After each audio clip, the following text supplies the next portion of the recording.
嗨，大家好，我是躺平叔，带来家真正的中国。今天是2024年11月27号，这一期咱们继续聊聊就业，聊聊就业难。最近网上有一个大型纪录片叫《卷不动了》，这个卷不动了说什么呢？主要是说目前的大学生被分成了两个阵营，一群人考研考公卷到天昏地暗，另一群人呢投了上千份简历，目前没有消息。这个教育部前几天出来了这个数字今年就是明年的毕业生是1220多万，比今年又多将近50万，就知道目前毕业生的就业恐怕就更加难。大家看视频终于卷不动了，考研人数下降几十万人，目前的大学生被分成了两个阵营，一群人不是考研就是考公，另一群人投了上千份简历，结果现在还没消息。于是这群人就理所当然地选择了躺平。守在一亩三分地里，我是左躺也舒服，右躺也舒服，不结婚不生子，我每天就是浪费点卫生纸。读完学校才发现，我们不仅解决了老师的就业问题，点外卖和光顾银河护卫队解决了学校周边商贩的生存问题，谈恋爱带动了学校附近的酒店和电影院的生意，最后却没有解决自己的就业问题。到头来发现只有学校稳赚不赔，本来学历断崖式贬值，结果大家还要卷，最后成了白菜价。日本躺平用了30年，看看我们需要多少年。考研人数快速上涨，然后呢这2年又在下降，但是考公的人数是在增长。前几天咱们节目也介绍了，2023年考研人数达到峰值之后连续2年下降，减少100万人。原因是多方面的一个是考研越来越卷，显而易见的这考研是越来越难了。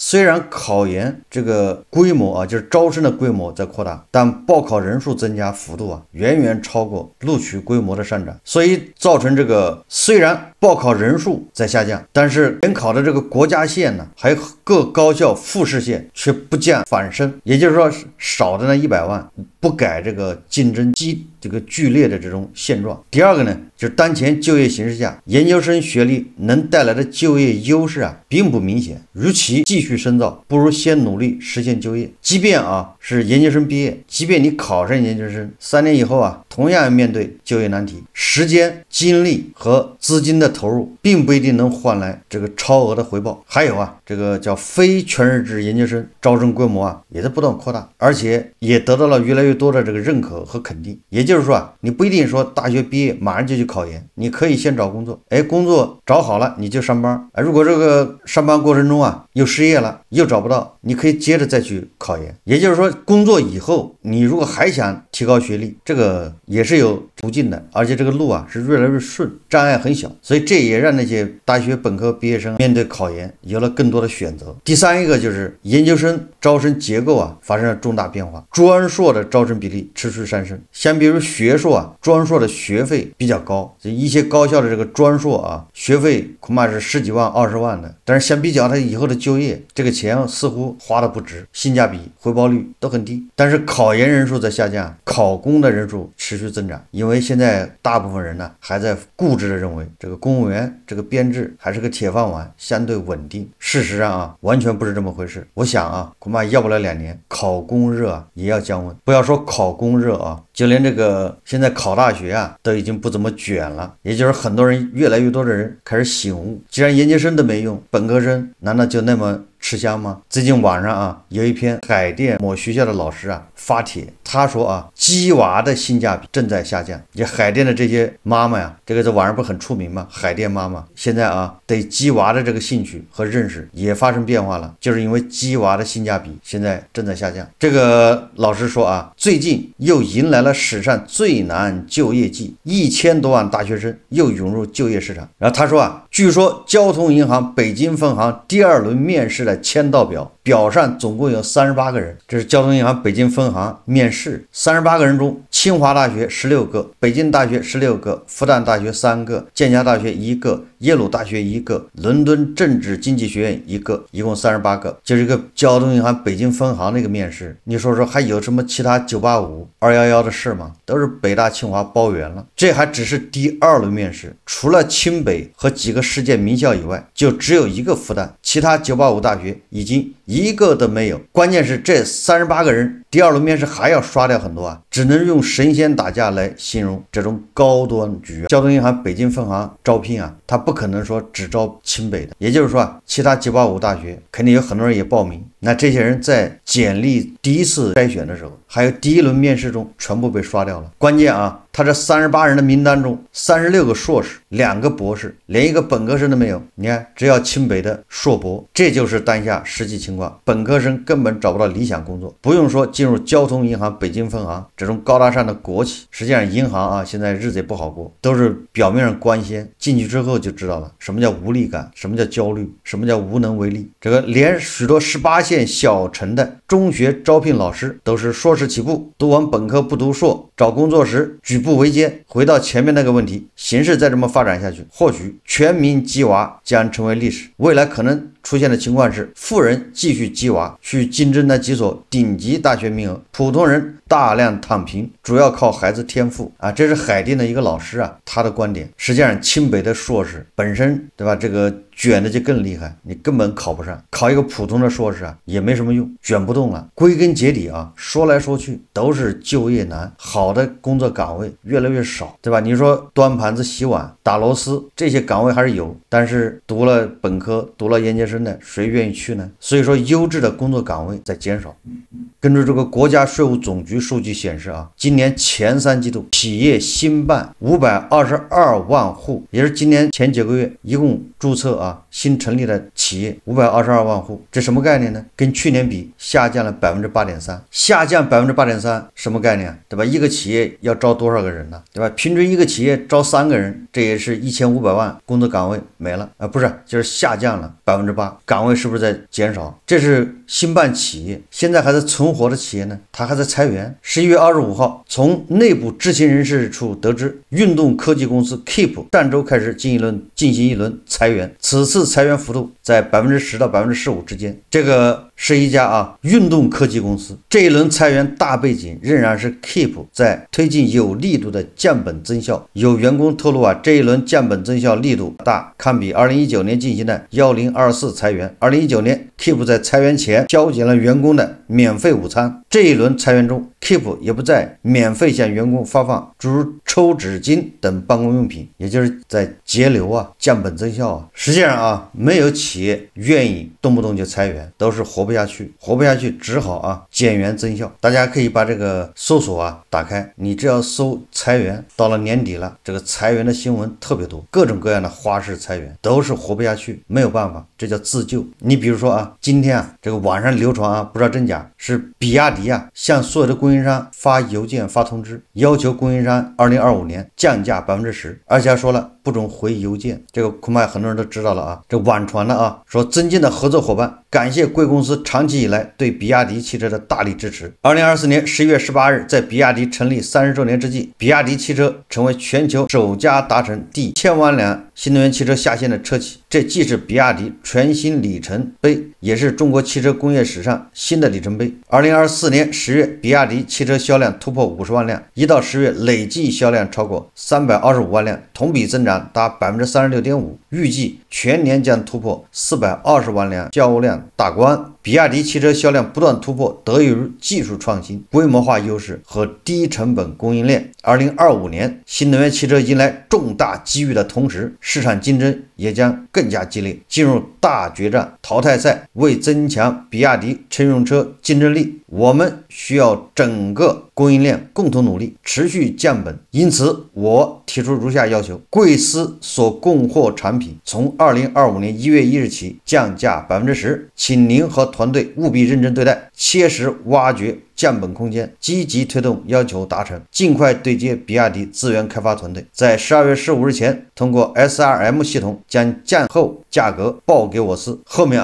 专门还非常贴心的注明叫以上请勿回复邮件，这个是落款叫何志奇，比亚迪集团执行副总裁。2024年11 10月26号，也就是昨天发的这个网传，不知道真假，但是啊，这个比亚迪给供应链的一封信啊，至少让人看到，一个是比亚迪它要降本增效，继续卷，这恐怕也是无奈之举，对吧？一个让我们看到2025年恐怕这个整个新能源汽车行业又是血雨腥风啊，比亚迪的这个资产负债率达到80%，实际上是最危险，它要活下来，它就没有办法，只能这样通过降价扩大市场规模，降价它也要赚钱，所以它只能压缩供应商的利润。那供应商呢，它还有供应商，大家一层一层的往下压，压到最后都没有利润，或者利润都非常微薄，没有办法。比亚迪不这么干，那明年比亚迪恐怕自己就活不下去。它这个销量啊，一旦降下来，它的产能一旦富裕，对吧？它现金流都是个问题。你看这个凤凰网财经报道啊，这个长城汽车开始大规模裁员。近日，这个记者收到长城汽车前员工爆料，长城汽车通过非协商一致、调岗、降薪等方式恶意裁员，涉及人数达上百人。这个至少说明长城汽车现在也是压力重重啊，困难重重。还有哪吒汽车裁员，还有其他的新能源汽车倒闭关门。大家都知道啊，不停的降价，实际上啊，最终也会导致通缩啊，这叫恶性竞争，这个叫产能过剩。你不降价，别人降，恶性竞争导致企业没有利润，企业没有利润，裁员降薪，裁员降薪更没有钱去消费，企业继续降价，你看这叫恶性循环，那就业就更难。最近网上啊流传一篇小作文，说的是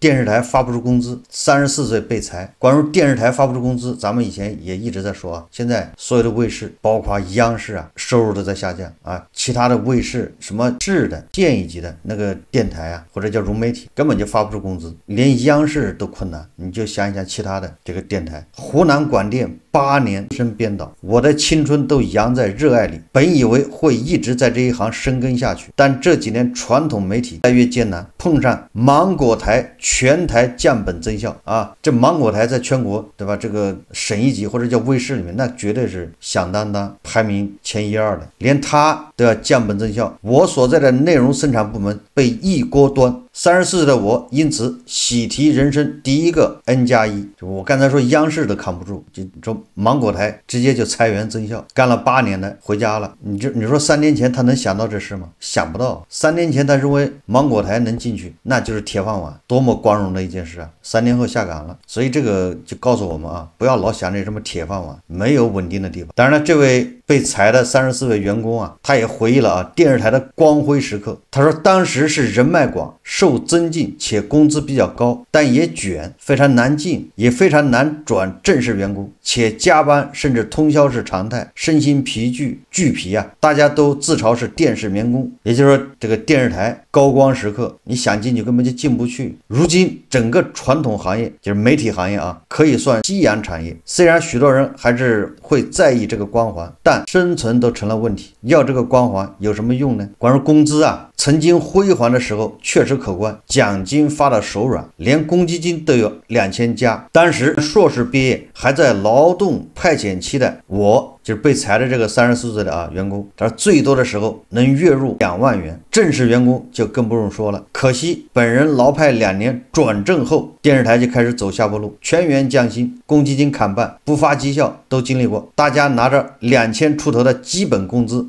判这个月发不发绩效，能发多少绩效，能发就算不错，发不出时有时拖几个月，有时到年底才补，还得打个折。大家从刚开始的观望状态到后来温水煮青蛙，已经有些麻木了。现在留下来的普通员工薪资基本和最低工资标准持平，你看这就是芒果台啊。但是即便这样啊，那也是托国家的福，因为要搁在阿根廷啊，对吧？这米莱直接就把你这电视台给砍了，对吧？自负盈亏，自己找饭吃去，基本工资都不一定给你发。那为什么明明是第2大经济体，大家都觉得累呢？各行各业最主要的啊，大学生就业难，是因为工作岗位少，优质工作岗位越来越少。优质工作岗位为什么越来越少呢？是因为好的企业越来越少，外资撤退了，是不是大面积在撤退？民营企业呢？你看刚才的比亚迪、长城都已经卷成什么样了？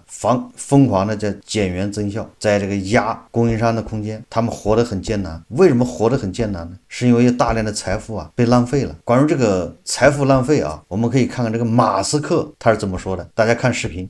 The amount of waste that happens with the federal government is really staggering. It's a staggering amount of waste of taxpayer money. For any given expenditure, we have to say, well, what does this do for the citizens of America? Like, how is this good for the people of America? It's their money. Like, for some weird reason, a lot of people in the sort of, state or whatever, the politicians, they seem to forget that the money being spent is your money. And if it's not being spent in a way that is beneficial to the American people, it's a misuse of the funds. I mean, there's a lot of money that's being spent where sort of illegals are getting more benefits than citizens. Like, what the heck is that? That doesn't make any sense. Yeah. 马斯克说啊，政府花的是纳税人的钱，联邦政府浪费惊人，每笔支出都应该问这对公民有何益处。如果资金没有用于民众利益，就是浪费。这个无独有偶啊，最近这个丹麦的那个女首相，对吧？她也说啊，哪有什么公款，世间哪有公款，只有纳税人的钱。这个马斯克啊，他说这么多啊，他关于改造美国政府的计划，可以把它叫马斯克变法。哎，咱们历史上有这个王安石变法，对吧？有那个张居正变法，美国他也搞了个马斯克版的变法。哎，他这个不是简简单单裁员呢，把这个政府部门裁到只剩90多个，他背后的逻辑啊，还是要叫精文简政。就是他认为啊，这个美国的联邦政府啊，绕开国会，就是国会是立法，对吧？绕开国会啊，然后自己出来了很多法律法规，而这些法律法规啊，又需要很多人去执行，增加了预算外的财政支出，这就是大政府嘛，就是政府什么都要管，政府的部门的规章制度特别多，都可以去罚款，对吧？都可以去收钱，该管的没人管，不该管的都去管，有好处的都去管，生出很多弊端，进一步限制了自由市场资源配置。所以这个马斯克的逻辑啊，他不光是说节约成本，把这公务员给他裁掉，他关键是要一个高效政府，高效的市场。就是他认为美国政府越养越大，人越来越多，反而干涉了、制约了这个市场经济，对市场对资源的有效配置啊，起到了抑制作用。你比如说啊，根据重庆国资委官网披露，“12·5”期间，重庆粮食集团犹如大量举债、盲目投资的巴西、阿根廷以及国内广东、江苏等地21个项目全部失败，亏损超过50亿元，经营发展举步维艰，进行了债务重组，资产负债率从2020年末的168%降至2023年底的70.5%。你看看，对吧？这种新闻报道啊，写起来都是轻描淡写，50亿啊就没了，50亿能解决多少农民、多少低收入人的这个生活困难问题啊，对吧？一个重庆粮食集团呢，它就能亏50亿，而且是投资失败，叫21个项目全部失败，这个就不能用浪费来形容了。不是你所有的投的项目全部失败，这不容易啊！大家再想一想，对吧？这个西藏在成都搞的老干部什么疗养中心、老干部疗养基地啊，不含土地款160亿，那个项目受益人是谁啊？是老百姓吗？咱们再反过来看啊，比亚迪、长城，对吧？这些汽车企业遇到困难，首先想的是什么？减员增效，要裁员，要这个压成本，不准铺张浪费，连供应商他都得压成本，对吧？降价10%。那作为一个政府呢，最近啊，越来越多的媒体报道啊，阿根廷米莱的这个改革啊，似乎有效果。阿根廷的通胀啊，对吧，已经这个放缓，阿根廷这个财政收入已经出现盈余。那加上这个马斯克变法，这股风啊，说不定会吹遍全球啊，都得学。连万恶的美的啊，都开始搞精兵简政。最后啊，我们啊，借用这个另外一家新能源汽车造车新势力，叫小鹏汽车董事长何小鹏的话，看看他是怎么说的。大家看视频啊。所以在过去的时间里面，我们